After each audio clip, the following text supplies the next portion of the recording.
Labas, aš esu meistras Romas. Dabar aš noriu Jums papasakoti apie riebokšlių priežiūrą ir smulkų remontą. Kiekvienas ventilis šiuolaikiškas ir senas turi riebokšlį.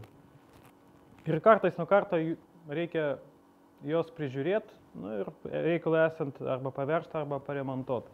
Šiuolaikiški ventiliai, tai yra rutuliniai šitie, kur mes matom, jie yra šiaip jau, jeigu yra koks nors nutekėjimas, tai šiaip geriausiai pakeisti.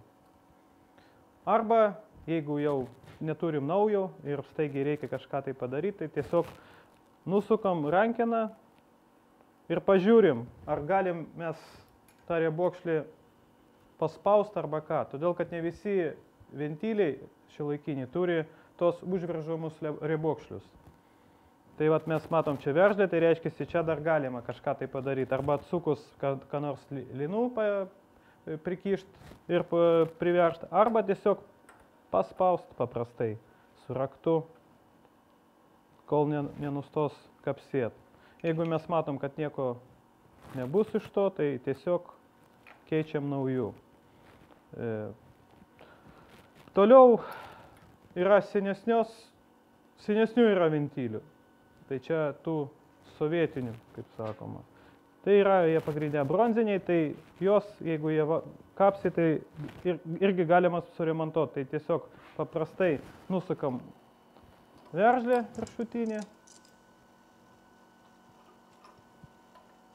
Yra toks žiedas, išimam tą žiedą, galima su repėm, galima su raktu gaziniu.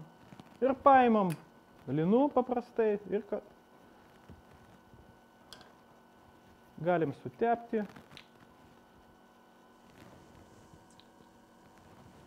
tos linus biškį, kad lengviau sandarint.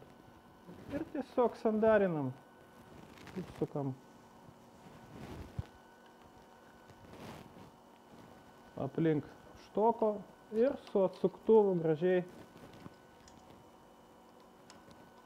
prikišam. Prikišam, statom atgal žiedą ir užveržam.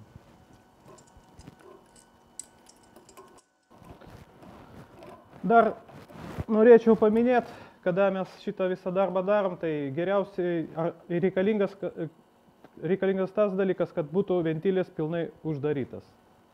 Todėl, kad jeigu bus atidarytas, tai gali išmušti riebokšlį. Ta pati norėčiau paminėti ir per rutulinius ventilius.